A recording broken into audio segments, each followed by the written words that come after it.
예수님과 제자들이 마가단 지역에 머물렀습니다. 그런데 그곳은 악하고 음란한 곳이었죠. 그래서 주님께서는 아주 잠깐만 그 지역에 머무시고 오늘 5절에서 말하듯이 건너편으로 가셨습니다. 마가복음 8장에도 오늘 말씀이 있는데요. 그 건너편이 벳세다입니다. 급하게 마가단 지역을 떠나느라 먹을 떡을 챙기지 못한 것으로 보입니다. 그래서 마가복음 8장에는 이때 배에 떡이 하나밖에 없었다 이렇게 기록합니다. 예수님이 말씀하시죠. 6절에서 삼가 바리새인과 사두개인의 누룩을 주의하라 말씀하셨습니다. 여기서 삼가라는 말은 마음을 집중해서 그리고 열중해서 이런 의미입니다. 건성으로 하지 말고 마음을 집중하여 열중하여 어떻게 하라는 것이냐? 바리새인과 사두개인의 누룩을 주의하라 말씀하십니다. 바리새인과 사두개인의 누룩은 무엇일까요? 먼저 누룩을 살펴보면 누룩은 곡식을 발효시키는 효모입니다. 성경에서 이 누룩을 사용할 때에는 적은 것을 크게 변화시키는 상징을 말할 때 이 누룩이라는 그 상징을 썼습니다. 좋은 의미로는 하나님의 나라가 누룩처럼 팽창한다라는 좋은 의미로 쓰인 적도 있지만 대부분 성경에서 누룩이 사용될 때에는 잘못된 교훈이나 악이 광범위하게 퍼져나가고 침투되어지는 것을 묘사할 때 이 누룩을 사용하였습니다. 예수님께서 바리새인의 누룩 또 사두개인의 누룩을 지금 삼가 주의하라, 끊임없이 경계하라 말씀하십니다. 먼저 바리새인의 누룩은 무엇이냐 하면요, 형식주의를 말합니다. 율법주의죠. 바리새인들은 율법을 엄격하게 준수한 이들이었습니다. 이들은 종교라고 하는 것이 국민의 생활의 중심에 가야 된다. 그러면서 이 율법 중심의 엄격한 실천을 강조했습니다. 그런데 이것이 굉장한 설득력이 있기 때문에 이스라엘 백성들이 이러한 형식주의와 율법주의를 따랐죠. 신망을 얻었습니다. 바리새인 중에는 가말리엘과 같은 뛰어난 율법학자들도 있었습니다. 많은 존경을 받았죠. 그런데 처음에는 이 정도까지는 아니었는데 이제 점차적으로 더 변질이 되는 것입니다. 율법의 엄격한 실행에만 집중한 나머지 율법은 절대로 악한 것이 아니죠. 그런데 율법주의가 되고 형식주의가 되면서 악한 것이 되었습니다. 그러니까 지금 어떠한 결과까지 오게 되었느냐? 예수님마저도 배척하는 결과가 온 것입니다. 이게 위험한 것이죠. 예수님은 어떤 분이십니까? 율법의 은혜를 다 덮으시는 율법 위에 계신 분이신 줄로 믿습니다. 예수님은 율법을 만드신 분이시고 예수님은 율법보다 더 큰 은혜를 제정하신 십자가 은혜의 법을 제정하신 분이시기 때문에 이 예수님은 사랑의 법을, 은혜의 법을 세우신 분이 아니겠습니까? 그러니까 예수님이 이 세상에 오셔서 율법의 틀을 뛰어넘죠. 주님은. 그러니까 죄인을 만나십니다. 세리를 만나고요, 창기를 만나고요, 그들과 식사를 하고요. 그러니 바리새인들의 이 형식주의, 율법주의에는 맞지가 않는 것입니다. 그러니까 결국 율법주의와 형식주의는 예수님을 배척하게 되는 것입니다. 이것은 강력한 누룩과 같습니다. 설득력이 있습니다. 힘이 있습니다. 오늘도 우리를 미혹하는 것입니다. 교회 안에도 율법주의가 있고 형식주의가 있습니다. 이것에 사로잡히는 순간 교회 안에는 예수님이 설 자리가 없어지는 것이죠. 우리 교회 또 교회들마다 믿지 않는 이들이 깃들여야 되지 않습니까? 죄인들이 올 수 있고 그들이 하나님의 복음을 들을 수 있고 그들이 우리와 함께 교제할 수 있어야 합니다. 그런데 교회가 율법이라고 하는 틀, 형식이라고 하는 틀에 갇히는 순간 그들이 들어올 자리가 없는 거죠. 텃세를 부리는 공간, 안 되는 것입니다. 그래서 교회는 더욱더 세상으로 나가야 되는 것입니다. 웨슬리 목사님도 그 당시에 타락한 영국 사회에서 종교도 타락하고 이러한 상황에서 어떻게 했습니까? 노방에서 말씀을 선포했습니다. 불법이었습니다. 그러나 믿지 않는 이들에게 주님의 복음을 전할 수 있는 것은 거리가 훨씬 더 좋았죠. 근데 당시 법으로는 교회 안에서만 말씀을 전할 수 있었단 말이에요. 과감하게 그 틀을 벗어났습니다. 그래서 밖에 나가서 말씀을 전할 때 놀라운 복음의 역사가, 구원의 역사, 부흥의 역사가 영국에 있었고 그 결과로 감리교가 시작된 것이죠. 형식주의, 율법주의를 경계해야 되는 것입니다. 우리는 오늘도 율법에 얽매이지 않고 예수님이 세우신 은혜의 법, 사랑의 법의 다스림을 받기를 소망합니다. 교회 안에 이러한 은혜가 풍성하기를 원합니다. 우리가 어떠한 기준을 가지고 있는 것도 중요하지만 우리가 정말로 가져야 되는 것은 사랑의 다스림을 받는 것인 줄로 믿습니다. 자, 이어서 사두개인의 누룩은 무엇이냐? 세속주의입니다. 어떻게 보면 바리새인의 누룩과의 반대편에 선 것입니다. 세속주의. 바리새인들이 종교적이었다고 한다면 사두개인들은 정치적이었습니다. 이들은 대제사장을 지지하는 귀족 계급이었습니다. 대제사장은 당시의 기득권층 아닙니까? 그들을 지지하면서 그 힘에 기대는 정치적인 집단이었죠. 아주 현실적인 사람들이었습니다. 합리적인 사람이었습니다. 그래서 이들은 부활도 믿지 않습니다. 영의 존재도 믿지 않습니다. 천사도 믿지 않습니다. 율법도 문서화된 그러한 율법만 인정했습니다. 당시 사회가 종교와 밀접했기 때문에 완전히 배척할 수는 없었거든요. 그러니까 겉으로 보기에는 보수적인 신앙을 가진 것처럼 보였던 것이죠. 율법을 지지하니까요. 하지만 이들은 영적인 것을 인정하지 않았던 지극히 세속적인 자들이었습니다. 이들은 권력을 탐하는 이들이었고 불신자입니다.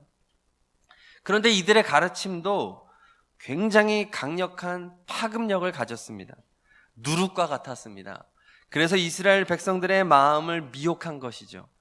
그러니까 이스라엘 백성들은 바리새인의 거짓 교훈도 율법주의도 따랐지만 한편에서는 이 사두개인들의 세속주의를 따랐던 사람들도 많았던 것이에요. 죽음을 생각하지 않는 거죠. 영생을 생각하지 않고 오늘을 살자주의예요.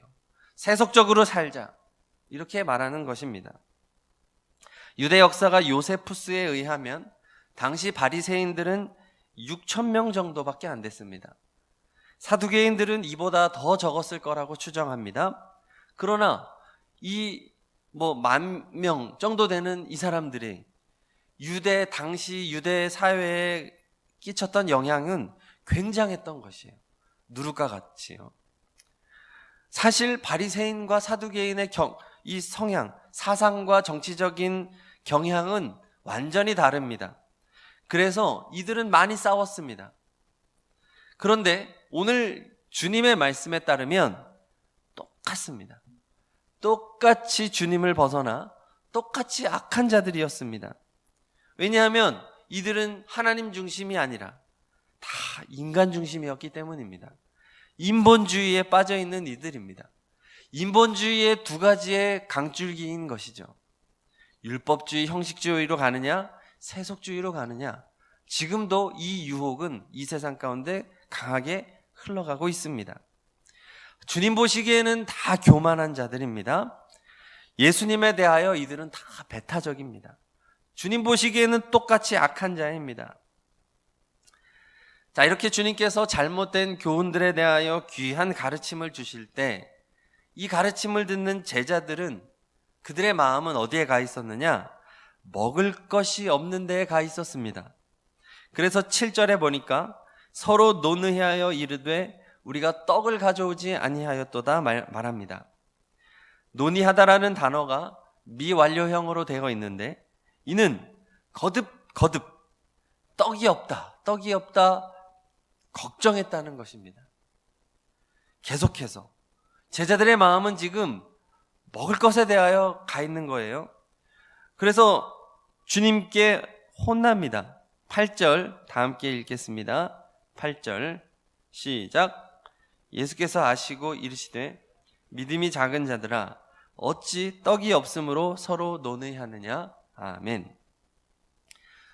주님께 혼나지요.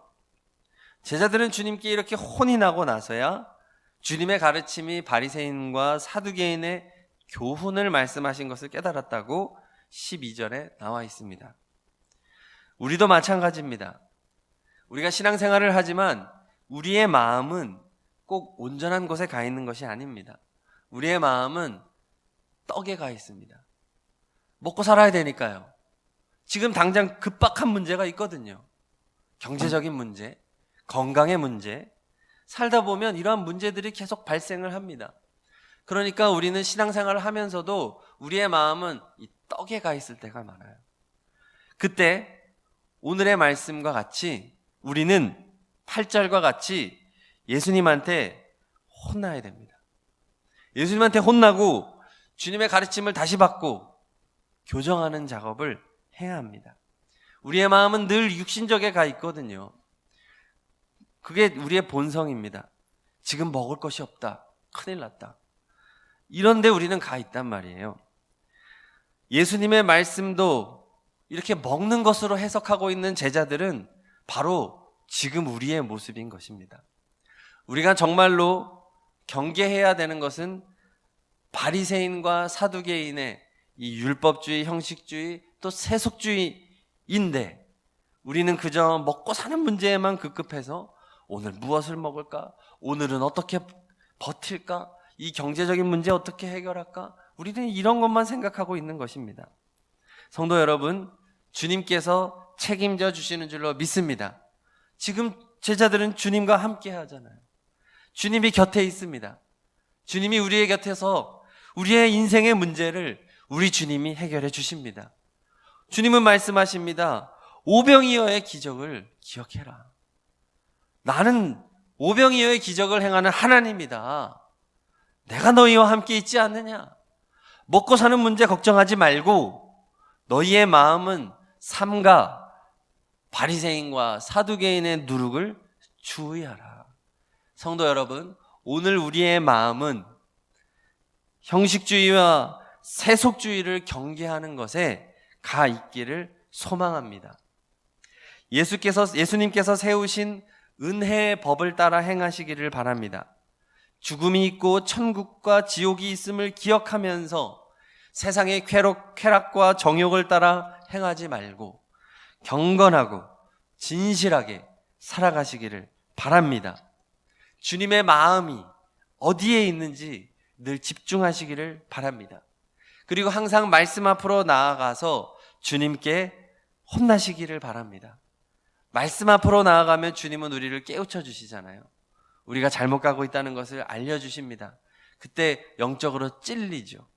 그렇게 혼나면서 바른 신앙의 길로 다시 돌아오고 하면서 우리는 주님의 길을 가게 되는 것입니다. 오늘 말씀을 붙잡고 우리 다 함께 기도하겠습니다. 우리 예수님께서는 우리 곁에 계십니다. 주님이 책임지십니다. 먹고 사는 문제, 그것 가지고 급급하며 그것으로 마음 쓰지 말라고 하십니다. 주님은 우리에게 명령하시기를 형식주의를 주의하라, 율법주의를 주의하라, 그리고 그 반대편에 있는 세속주의를 주의하라. 그 잘못된 가르침에 현혹되지 마라. 바른 신앙 가운데 굳게 서라. 진리 위에 서라. 온전한 깨달음 가운데 살아라. 말씀 중심으로 살아라. 우리 주님은 말씀하십니다. 오늘 말씀을 붙잡고 주여 세상의 떡을 향하는 이 어리석은 자를 용서하여 주옵소서. 먹고 사는 문제, 경제적인 문제, 자녀의 문제, 직장의 문제, 건강의 문제, 이런 것에 급급하여 살아가는 어리석은 우리를 용서하여 주시고 하늘의 것을 생각하고 사랑의 다스림을 받게 하여 주옵소서. 은혜로 살아가게 하여 주옵소서. 우리 다 함께 주여 세 번 부르짖고 말씀 붙잡고 기도하십니다. 주여, 주여, 주여. 하나님 아버지 감사합니다. 아버지 이 새벽에도 우리 가운데 은혜 주시고 말씀하여 주심을 감사합니다. 아버지 하나님, 주님의 은혜를 사모합니다. 주님 붙들어 주시고 역사하여 주시옵소서. 아버지 하나님, 우리가 정말로 마음을 써야 하는 것이 무엇입니까?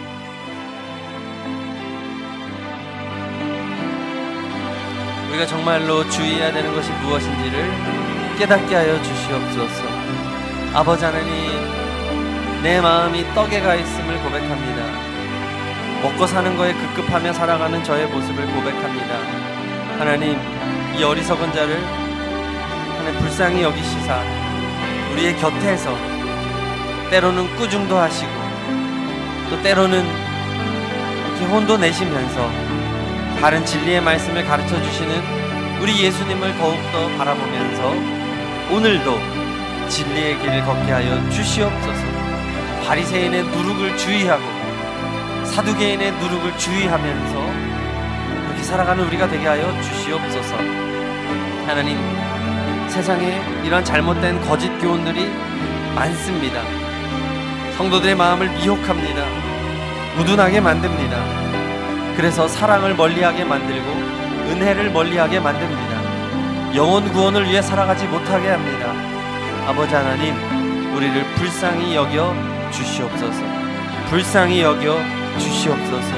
아버지 하나님, 우리가 나아가야 할 길을 알려주시고 진리의 터 위에 굳게 서게 하여 주시옵소서. 세상 가운데 우리가 가지고야 할 믿음의 자리를 지키게 하시고 하나님이 기뻐하시고 예수님이 원하시는 생각과 믿음을 가지고 오늘도 말씀으로 승리하기를 원합니다. 하나님, 붙들어 주시옵소서. 우리 성도님들의 기도를 도와주시옵소서. 하나님, 우리가 혼나야 하는, 주님으로부터 다시 교정돼야 하는 잘못된 자세를 깨닫게 하여 주시옵소서. 어리석은 마음을 깨닫게 하여 주시옵소서. 진리의 다스림을 받게 하여 주옵소서. 아버지 하나님, 오늘도 예수로 살아가고 예수님의 은혜로 살아가고 주님의 도우심 가운데 살아가기를 원합니다. 주여, 우리 가운데 강력하게 말씀하여 주시고 우리의 심령에 울림을 주시고 우리 주님, 우리의 마음을 다스려 주셔서 주님이 기뻐하시는 자리를 향하여 달려가게 하여 주시옵소서. 우리 가운데 열정이 있기를 원합니다. 우리 가운데 주님을 향한 뜨거움이 있기를 원합니다. 더욱더 주님의 말씀 앞으로 나아가는 거룩한 하나님의 백성들이 되게 하여 주시옵소서. 오 주여 역사하여 주시옵소서. 하나님 인도하여 주시옵소서. 아버지, 우리를 불쌍히 여겨 주옵소서. 세상의 헛된 것을 향해 나아가는 이 죄인을 용서하여 주옵소서. 내 마음이 떡에 가 있지 않기를 원합니다. 아버지 붙들어 주시옵소서. 아버지 하나님, 이 때에 우리가 무엇을 해야 합니까? 어떻게 해야 합니까? 어디를 향해 가야 합니까? 나의 손과 발이 무엇을 위하여 움직여야 합니까? 내가 무엇을 바라봐야 합니까? 오 주님, 알려주시옵소서. 인도하여 주시옵소서. 아버지 하나님이여, 풍랑치는 배 안에 있습니다. 아버지 하나님, 이때에 나의 마음이 떡에 가 있지 않게 하시고 아버지 하나님이여, 오직 주님을 향한 세상의 거짓된 교훈들을 삼가 경계하며 주의하며 살아가는 그러한 우리가 되게 하여 주시옵소서. 물질의 다스림을 받지 않게 하여 주시옵소서. 돈이 우상되지 않게 하여 주시옵소서. 세상 성공을 위하여 살아가지 않게 하여 주시옵소서. 사람의 시선 바라보지 않게 하여 주시옵소서. 그저 오늘을 살고 그저 오늘 가운데 아버지 하나님이여 즐기며 살아가는 것에 마음을 빼앗기는 아버지 하나님, 우리의 젊은 영혼들을 불쌍히 여겨주시고 우리의 자녀들이 아버지 하나님의 하늘의 것을 생각하게 하시고 영의 것을 생각하게 하여 주시고 사랑의 다스림, 은혜의 다스림을 받게 하여 주시옵소서. 성령이 오늘도 충만히 역사하여 주시고 성령이 오늘도 우리를 다스려 주시고 성령이 오늘도 우리의 기도를 인도하여 주시고 아버지여, 우리를 붙들어 만들어 주시옵소서. 바른 기도회로 인도하여 주시고 하나님이여 우리의 영혼을 깨어 일어나서 주님의 말씀으로 주님의 진리로 나아갈 수 있도록 오주여 역사하여 주시옵소서. 아멘 아멘 아멘. 우리의 기도를 도와주옵소서. 성령이여 성령이여 아버지, 오늘도 우리 가운데 깨우침을 주시옵소서. 회개로 인도하여 주시옵소서. 돌이키게 하여 주옵소서. 주님을 향해 열심을 내게 하여 주시옵소서. 바른 방향을 갖게 하여 주시고 기쁘게 걸어가게 하여 주시옵소서. 감사로 걸어가게 하여 주시옵소서. 사명 따라 나아가게 하여 주시옵소서. 아멘.